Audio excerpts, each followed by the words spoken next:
You're listening to PetLifeRadio.com.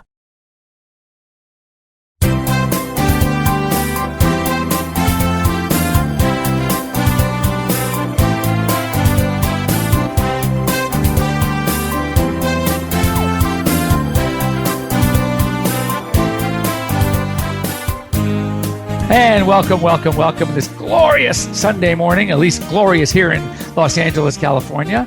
And I don't know what it's like the rest of the East, but I heard the weather might be getting a little bit better. And I am your host here on Pet Life Radio's Ask the Vets with Dr. Jeff, and I am Dr. Jeff Werber, here for the next 30 minutes just to talk about pets, to have a good time, give you lots of information, and not only free information, but for anyone who sends me an email, I'm going to go through a couple I've gotten this week, or calls in live, 877-385-8882, or joins in on the conversation here at PetLifeRadio.com, or sends me a quick email to drjeff@PetLifeRadio.com.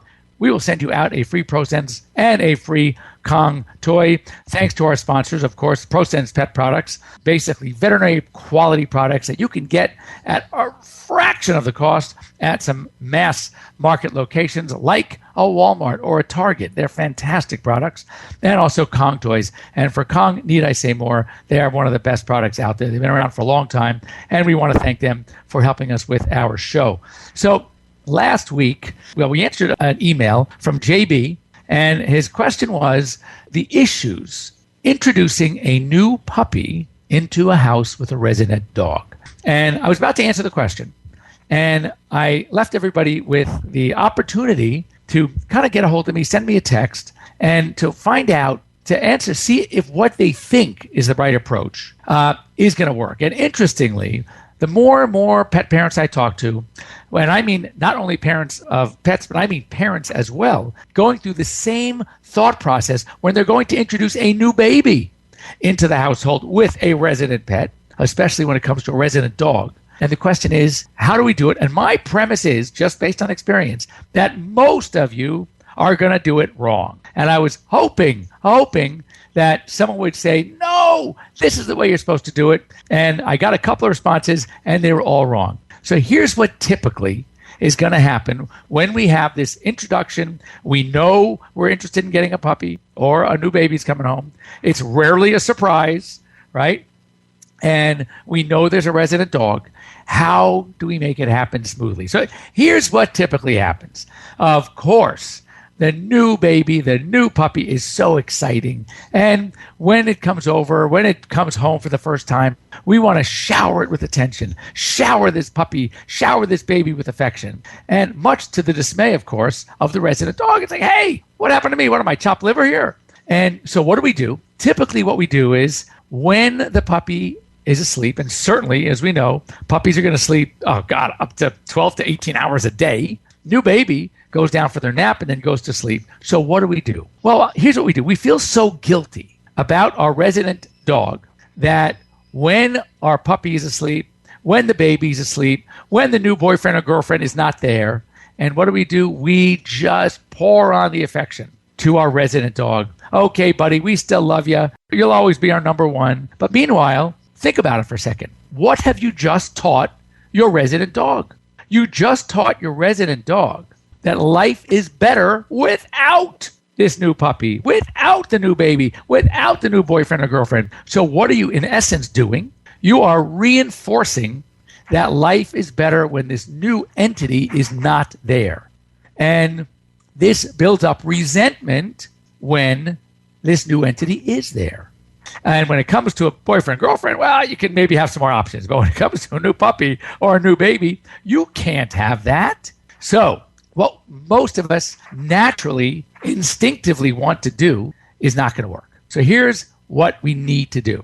As I said, it's rarely a surprise. When I read these stories, you hear these stories, you read the throwaway magazines about someone didn't know they were pregnant, and all of a sudden, right, the baby pops out. That's not the way it works in 99.9% of the cases, unless this person is extremely obese and not paying attention to most of their lives. So most women carrying children are well aware that they are, and there's a due date, and there's preparations, and we know it. Okay? Likewise, usually I usually frown again, someone coming over to your house one day, knocking on the door and say, okay, here's your new puppy. What? New puppy? What do you mean? So we know that it needs to be something that is thought out, something that is well planned. And there's going to be a date, a pickup date, and you know it's going to be coming. You know the day you've decided, yes, you're going to go to that shelter. You know when you're going to call that rescue group. So these are all knowns. So it's rarely a surprise. So what we want to do is the following. It is all part of the preparation. And here's how it goes. Very easy. So, and this is, I hope, JB, you're paying attention. This is how it works. That before the new entity comes, whether it's the baby, whether it's a new puppy, whatever the case may be, chances are going to have purchased something that is going to be associated with this new baby or the puppy. Whether it's going to be pajamas or a blanket that the baby's going to be wrapped in when he or she comes home from the hospital. Whether it's going to be a leash or a collar or a toy that's going to go to the new puppy. So what you want to do, since you are prepared, you're very responsible pet parents, very responsible kid parents, so you're going to have something in advance. And the key is this. About a week or so before the arrival, as I said, be it a child, be it a baby, be it a puppy or a kitten, you are going to start withholding some of your attention to your resident dog. And part of that withdrawal is going to be not giving him or her favorite treat. I'm not saying be mean. I'm not saying ignore. I'm just saying hold back a little bit and hold back especially their favorite treat. They can still get some other treats, but not their favorite. And what you do is you bring over to the puppy that collar, that leash, that chew toy, whatever was going to be given for the new puppy. You let obviously if it's a baby, it's going to be the pajamas, it's going to be a blanket, right? And you're going to bring it over to the resident dog, let them sniff it, which naturally they will, and just go bonkers with affection. Oh my God, you're such a good boy, you're such a good girl, and give that favorite treat. And you're going to do this a few times a day for that last week before the arrival. So basically now what's going to happen is your dog is going to associate that smell, whatever it is, with the treat. And they're going to get this affection. They're going to get this attention. And they're going to get their favorite treat. And they're going to start to like it.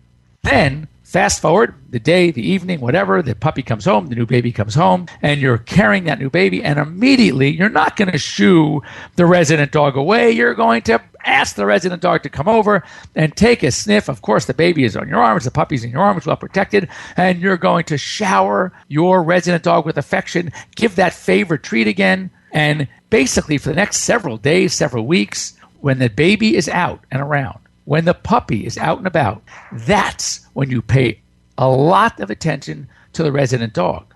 And here's the clincher.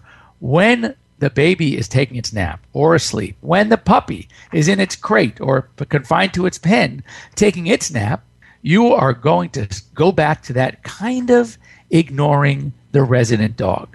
You are not going to make life better for them in the absence of that baby or that puppy or that new kitten. You are going to kind of ignore them again. And when are they going to get their major attention? When are they going to get that fantastic, their favorite treat? Only in the presence of the new puppy, only in the presence of that new baby, in the presence of that new kitten. So what's going to happen is they are going to start looking forward to having the baby around. They are going to look forward to that puppy or kitten because they know that their affection is going to come when the puppy or the baby are around. And the truth of the matter is, guys, don't kid yourself. This baby, this new puppy is not going to remember any of this, but the resident dog absolutely will.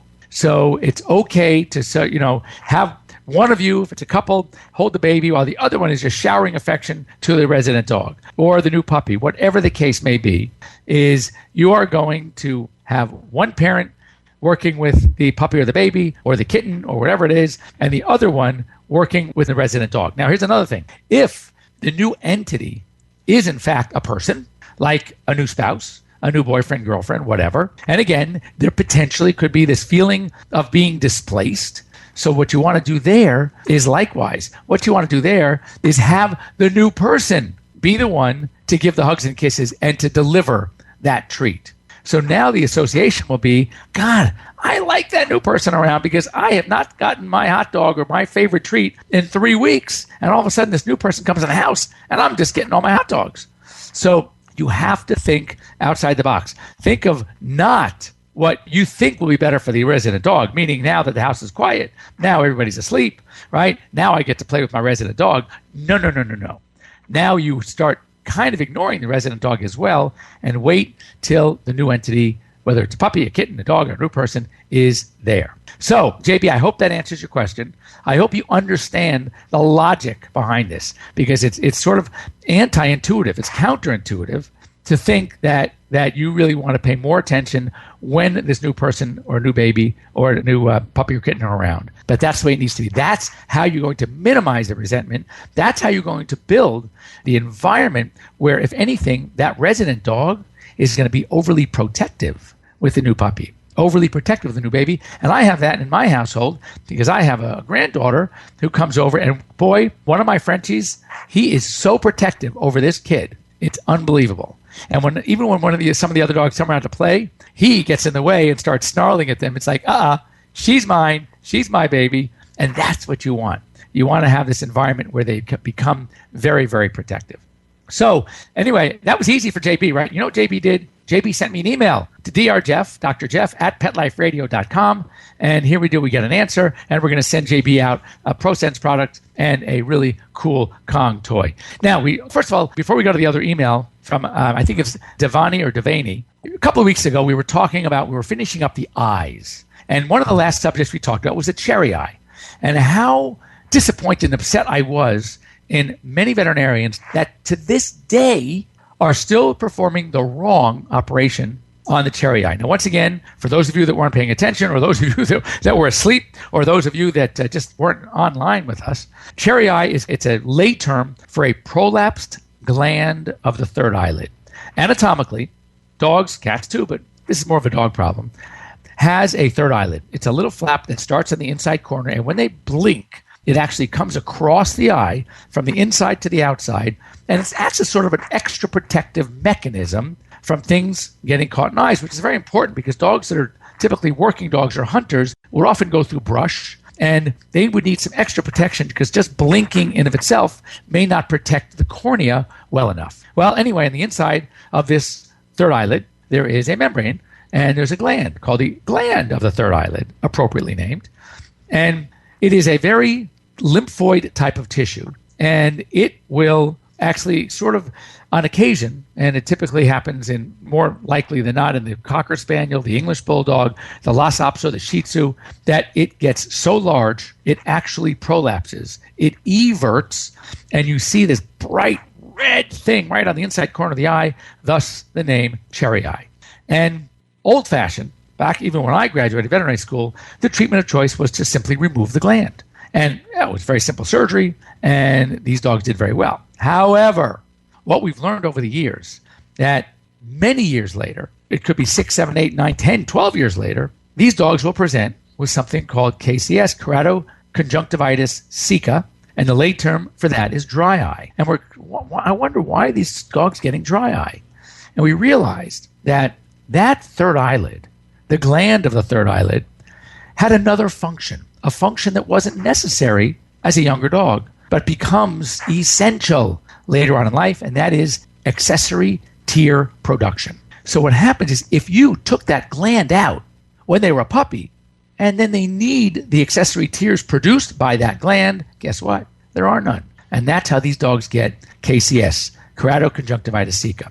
So the new techniques also, once you do them enough, they're relatively simple. I mean, certainly more complicated than just lopping off that gland, but certainly can be done. And most general practitioners can do it. If you're nervous or anxious about it, you can send a case to a board-certified veterinary ophthalmologist. But something that becomes, for those of us that do it or see a lot of puppies, fairly routine. And I had heard stories that there are some, once it happened on an emergency facility where a dog came in on an emergency. By the way, folks, this is not an emergency. If it happens, don't panic. Call your vet. If they're closed, just wait till morning.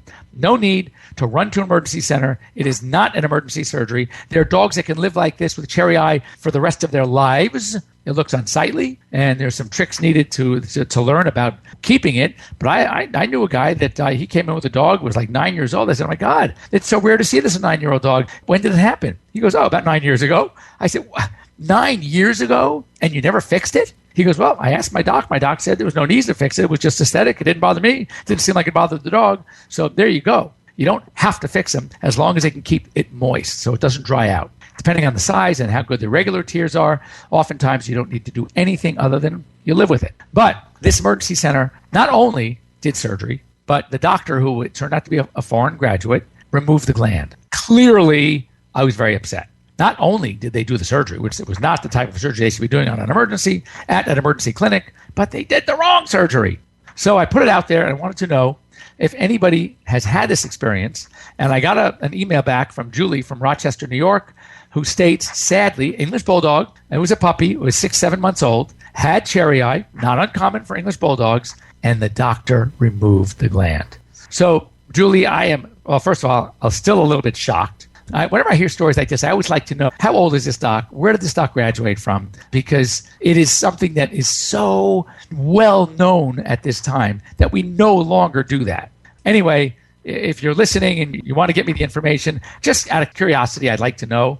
I mean, it's not, certainly I'm the kind of guy that I'd call that doctor and say, hey, what are you doing? We don't do that anymore. So don't worry, your Bulldog's going to be fine for a long time, maybe even forever. But just know that possibly as he ages, he might start getting some dry eye. Anyway, we got to take our break here. It's that part of the show, so don't go away. We'll be back in just a few minutes. Thanks for listening to Dr. Jeff Werber here on Ask the Vets with Dr. Jeff, and stay tuned. We'll be right back.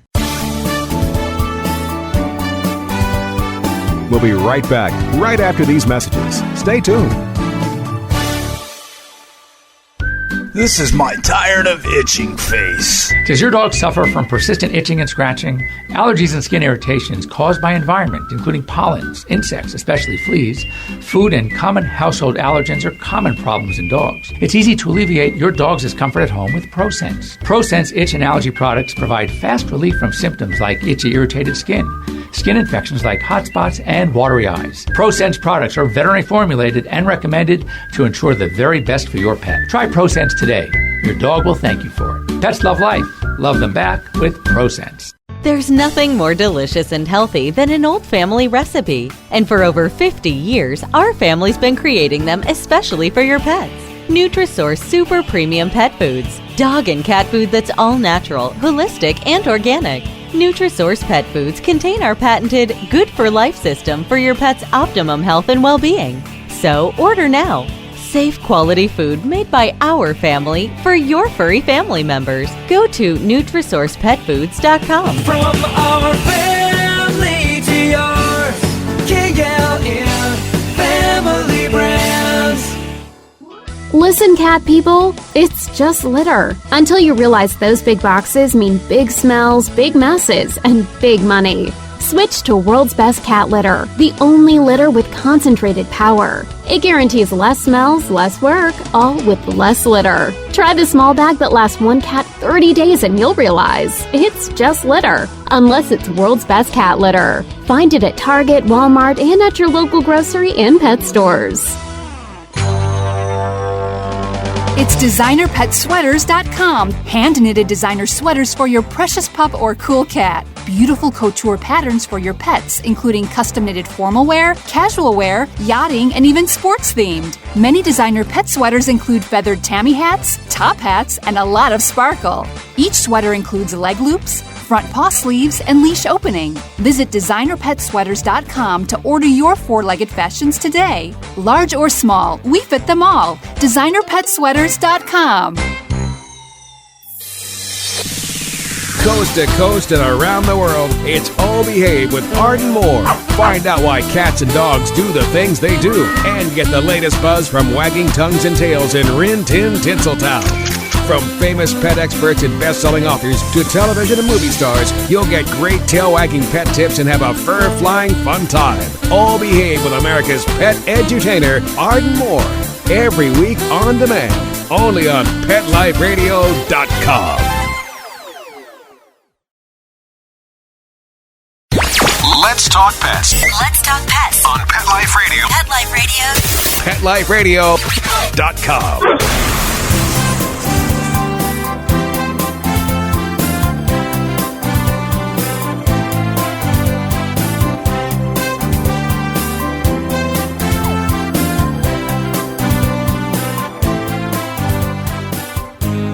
And welcome back. And if you're new, just joining us, you are listening live to Ask the Vets with Dr. Jeff. I'm your host, Dr. Jeff Werber, here on Pet Life Radio's only live call-in show. And a lot of you are so afraid to call in, so you can get me a number of ways. You can just join in on the conversation. Just go on to Pet Life Radio, click on the Ask the Vets with Dr. Jeff tab, and you can see a big box, and it says join in on the conversation. Another way you can reach us is to call. It's toll free. It's easy, 877-385-8882. And lastly, you can just send me a quick email. It will be forwarded to me live as we speak, and that is to drjeff@petliferadio.com. And again, we're here with the help of our sponsors. That's Prosense Pet Products and Kong. And anyone who does send a question in, does call me live, get the guts, get the courage, or sends me an email, we will send you out a product as well if we answer your email live on the air. Speaking of emails live on the air, we got another one this week, and it comes from, it's either, and again, I apologize because it's one of those names where I can pronounce it a few ways, but it's either Devani or Devani, and she writes that she has 2 Boston Terrier pug puppies, and they have, I'm going to read it to you out loud. It says, we can't get our Boston Terrier pug mixes to have hard stool. The one dog is worse than the other. The stomach seems to be always bothering him. I don't want to pay my vet for expensive testing. Help! We have tried pumpkin, rice, yogurt, changed their food, and she even writes, weaned them off of the old stuff and on to the new. And yet they're still having problems. So interestingly, Devani, I'll stick with Devani until I know better. First of all, from the diet perspective, it sounds like you're doing things right. So a couple things that I would like to add to this, and that is when we have a chronic problem like this, and especially with siblings, there are a couple of parasites and that need to be ruled in, ruled out. And in your note, nothing was mentioned about thorough fecal testing, specifically looking for some of the flagellates like Giardia. And you also, there's a test that I'd recommend. I don't necessarily recommend it on a first-time fecal exam, but since this has been going a chronic problem and you've done many things right, I would want to do an ELISA test looking for the antigen itself for the Giardia. We need to come up with a diagnosis. Why? Because the diet, all the things you're doing are perfect. But if we have behind all of this a parasite that needs to be addressed, we're not going to get better without treating the parasite. And in many parts of the country, Giardia has almost become an endemic problem. It's everywhere. And it's very hard to find. We look for Giardia cysts in the stool, and sometimes so difficult to find that though for basic fecal analyses, we do them in-house. When it comes to a chronic problem, one that seems not to be responding, I like to send it off to the lab, have the clinical pathologist look at the smears themselves, and also do the Giardia testing, which I think is an antigen testing, which will give us more information. And if that's the problem, well, by all means, we need to treat that problem. Now, as far as diet and things like that, I mean, if we think that the stool is softish, just to give you a visual, and it might gross some of you out, but you know what? When we're doing veterinary medicine, we kind of have to gross ourselves out sometimes. Kind of that soft serve consistency. We call it a cow patty-like, where it's got a mush, it holds its shape, not pretty, but it's more like a plop. And if we have that, I usually am thinking, in addition to that, having a dog that is happy, a dog that is eating, a dog that is still playful. With all those criteria met, most likely we're dealing with a large bowel inflammation. And as such, we don't like to use rice. Maybe you can use like a long grain brown rice, but certainly not white rice. White rice is too binding. And when we try to bind like that, we might be irritating the colon. And clearly, the colon's not ready to be working properly, because if it were, we wouldn't be having the stool of this consistency. You wouldn't be seeing any mucus. It would be holding its form better. It would be better shaped. So I love the pumpkin idea. I love the yams, cooked oatmeal. You can do some, these are all we call soluble fibers. We also want possibly some insoluble fibers. These are the fibers that aren't digestible, things like psyllium, and the active ingredient, for example, of Correctol or Fibrol or Metamucil. So sometimes we actually need to do both. And if that still doesn't work, the next step is to actually have a biopsy done, kind of like a colonoscopy. Either your general practitioner, if they are so inclined. Otherwise, you'll be sent to an internal medicine specialist. They will go up the colon with a scope, actually look at the folds, look at the lining, inspect the colon, and then take some samples and have the samples evaluated. This could be some sort of an infiltrative disease, something called, it could be a colitis, a lymphocytic plasmacytic enteritis. It could be an eosinophilic enteritis or colitis. And these often need special treatments or even more specialized diets to treat. Sometimes even corticosteroids. Sometimes in addition to metronidazole as an anticolon medication, we might put them on a sulfa drug called sulfasalazine or azolfidine. So there are other potential treatments that need to be employed. From what you've done already, the diet, the fiber, that's fantastic. But what concerns me is the fact that it hasn't worked as well as we would like. So therefore, we need to take it to the next level. And that next level, as I mentioned, is going to be medication, a very detailed fecal exam, including a Giardia test, an antigen test. And possibly after that, if that still doesn't pan out, then we're looking at biopsy and treating accordingly with whatever specialized medication we can. So we'd love to hear back from you. Let me know if you've tried these things already. If you have, let us know. We'll talk some more about it. And if you haven't, talk to your veterinarian. These are some of the natural things that should be next on your list of things to try. And then try them and, of course, get back to us and let us know what has worked and what hasn't worked.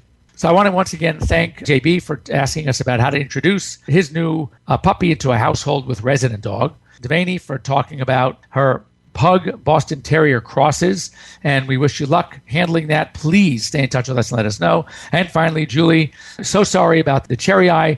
Just crossing our fingers for you, with you, that it doesn't become a problem later on. But just know, even if it's a problem, it's not a terrible problem. There are some easy solutions, some eye drops, something to increase the tear production of the remaining glands that might get tired out, and just some artificial tears. It's not that big a deal.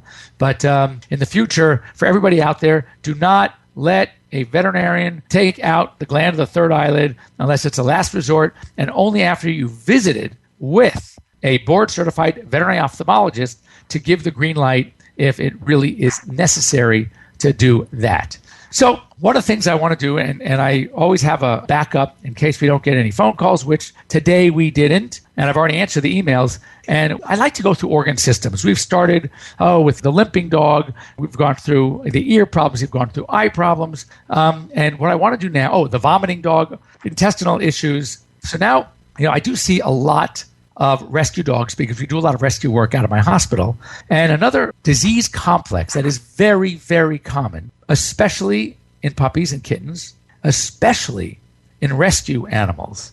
And these are animals that have been living in rescue groups or living in shelters or in foster homes where the fosters, understandably so, are fostering more than just one dog.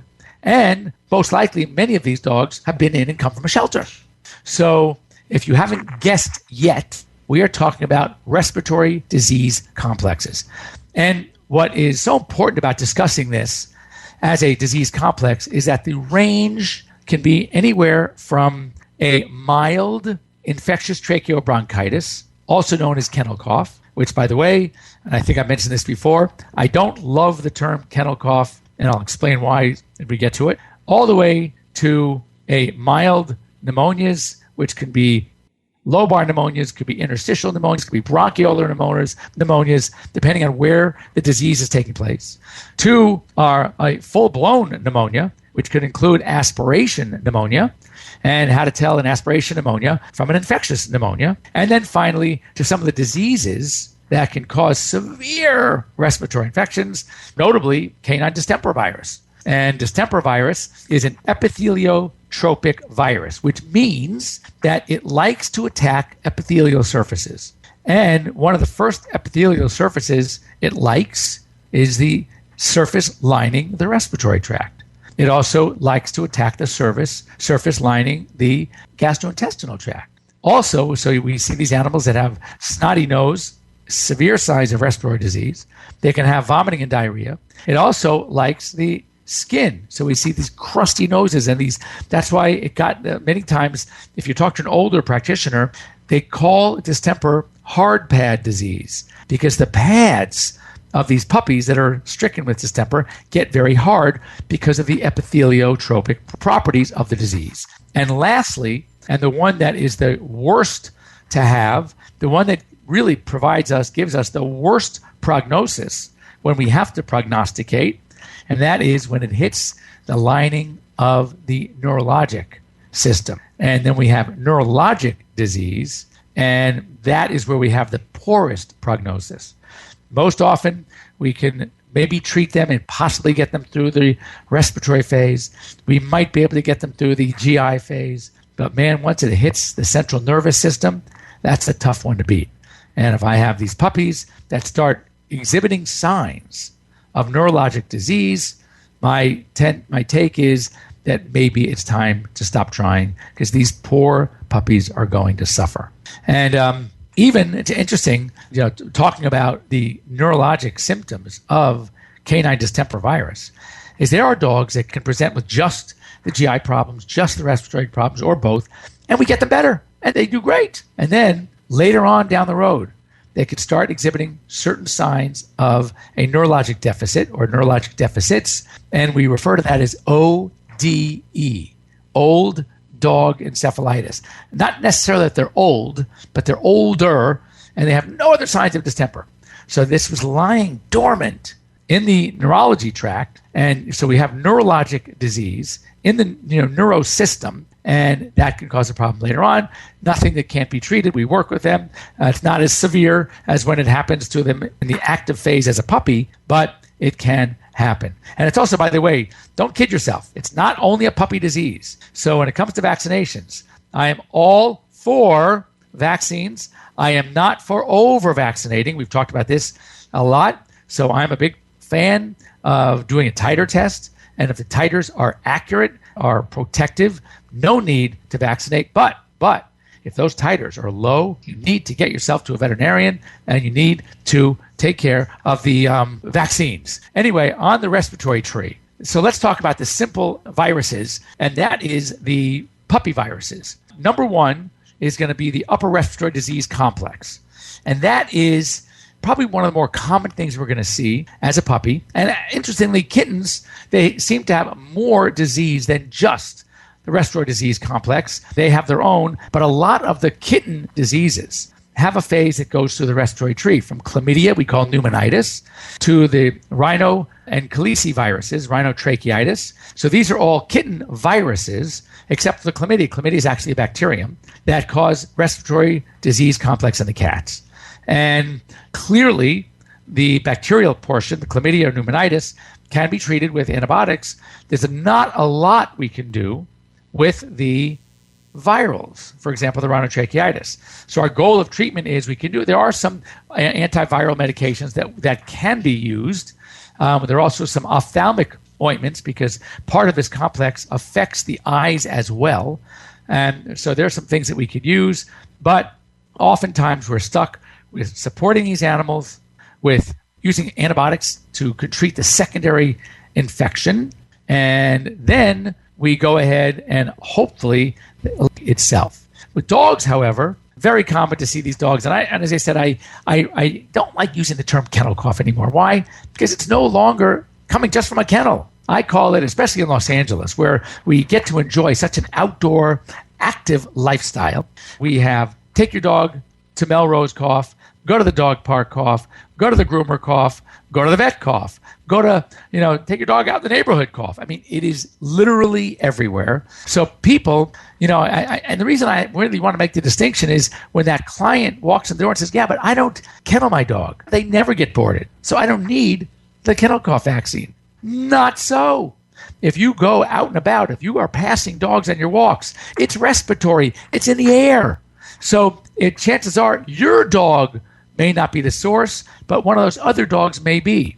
And they, pass each other, they sniff. You go to the dog park, you go to the groomer. There are so many ways that these dogs can pick up the respiratory disease complex. So I am quite the fan of vaccinating. As a matter of fact, of all the vaccines, probably the Bordetella bronchoseptica vaccine is our weakest of all. I don't titer for that because I find that it's not going to be, there's no way to titer for it anyway. But the truth of the matter is, it is the weakest of the vaccines that most of the facilities that do this boarding and the grooming, the doggy daycare, the training facilities, you name it, they're going to recommend Bordetella every 6 months. And rightly so. It should be done every 6 months. And for typical dogs that are just backyard dogs, just go to walk in the neighborhood, once a year is probably fine. But remember, it's everywhere.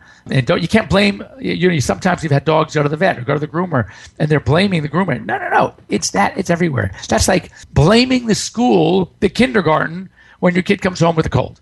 All right? It's very hard to stop. It's just, it is what it is. And a lot of times, like with human respiratory diseases, kids can go to school already harboring it, but hasn't shown symptoms yet because he's in that 3 to 5 day incubation period. So no one knows the kid has it and then passes it on. So just kind of keep those things in mind. Anyway, we are out of time. I want to once again thank you for joining us. We'll be here next week. We're going to pick up on some of the more serious respiratory diseases that we see, some of the causes, some of the treatments. If you have any questions and you want to just get nerve, go ahead and send them to drjeff@petliferadio.com. Otherwise, you can join in the conversation next week or call us at 877-385-8882. Thanks again to Kong. Thanks again to Prosense. And we will see you here at Pet Life Radio's Ask the Vets with Dr. Jeff next week. Let's Talk Pets, every week on demand, only on PetLifeRadio.com.